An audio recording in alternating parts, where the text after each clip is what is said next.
disséminés dans tous les pôles territoriaux.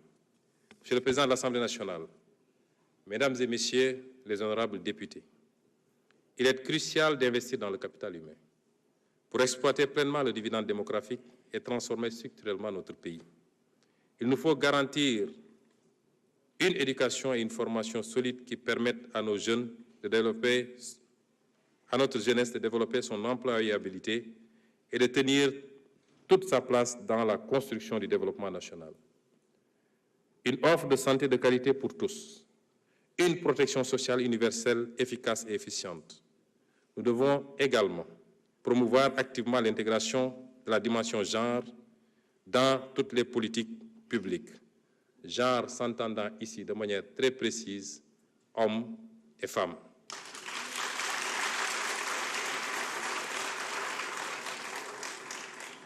Pour assurer un accès équitable à tous les citoyens, hommes et femmes, à toutes les opportunités économiques et à tous les emplois disponibles.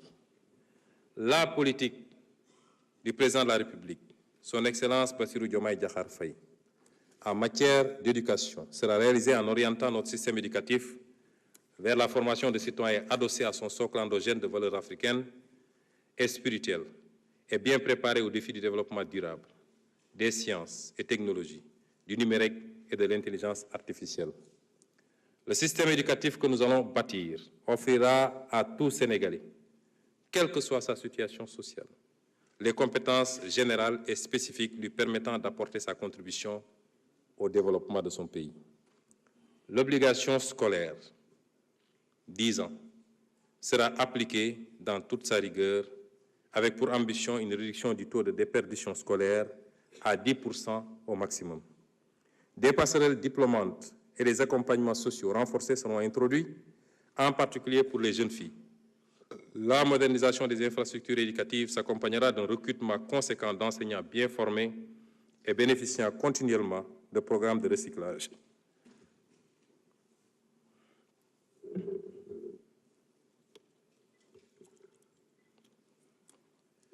Je vois beaucoup de députés boire alors que c'est moi qui parle.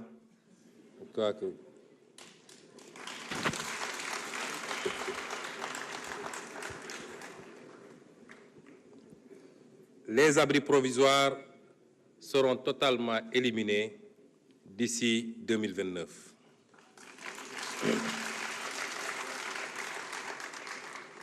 Les technologies émergentes comme l'intelligence artificielle seront introduites dans les curricula et davantage d'élèves seront orientés vers les filières sciences, technologies, ingénierie et mathématiques. Le multilinguisme sera promu, d'une part grâce à la généralisation de l'enseignement de l'anglais à l'élémentaire et d'autre part par l'utilisation des langues nationales dans le système éducatif et de formation pour que tous nos enfants sachent lire et écrire dans au moins une langue nationale. Les daara seront entièrement intégrés dans le système éducatif et mis à niveau pour ce qui concerne leurs infrastructures, les équipements et référentiels. La formation en alternance sera fortement développée, garantissant à de nombreux jeunes un apprentissage pratique et une transition rapide vers l'emploi. Les jeunes bénéficieront de ce dispositif qui sera soutenu par un fonds national et des incitations fiscales pour les entreprises partenaires. Des systèmes de certification par crédit transférable seront instaurés. Les dispositifs d'apprentissage traditionnels auprès d'artisans et d'entreprises informelles seront appuyés pour permettre à des centaines de milliers de jeunes d'acquérir des compétences reconnues sur le marché du travail. Dans la même perspective, le gouvernement procédera à la mutualisation et à l'optimisation des structures, des interventions et des ressources de toutes les structures publiques, projets et programmes de soutien à l'emploi et à l'entrepreneuriat des jeunes.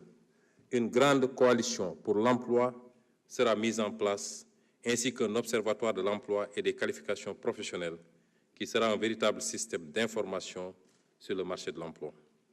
Le développement de l'emploi local se fera également à travers l'attribution de nouvelles compétences aux collectivités territoriales pour le soutien aux activités dans les principaux bassins d'emploi comme l'agriculture, l'élevage, la pêche, l'aquaculture, le commerce, l'artisanat et le tourisme. Un service civique professionnalisant sera introduit. Il aidera à accompagner l'acquisition de compétences professionnelles que les jeunes pourront exercer, notamment dans les travaux d'intérêt public.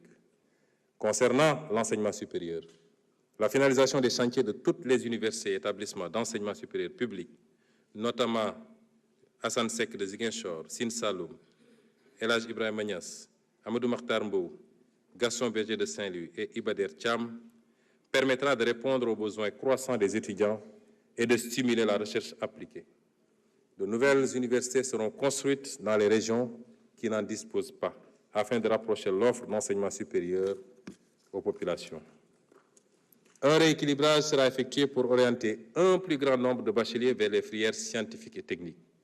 Les filières de formation professionnelle supérieure seront développées dans tous les départements du pays qui bénéficieront tous d'un institut supérieur d'enseignement professionnel, ISEP, en alignant le référentiel de formation sur les besoins en compétences des pôles. Une politique de développement des stages pour tous les étudiants sera mise en œuvre. Pour garantir la soutenabilité financière de ce vaste chantier, un nouveau modèle économique éducatif sera mis en place reposant sur le partenariat public-privé, des financements basés sur la performance et l'autonomisation financière des établissements. Les bourses d'études incluront une composante de stage professionnel, tandis que les établissements seront encadrés et encouragés à générer des revenus à travers la valorisation de leurs expertises et la recherche appliquée.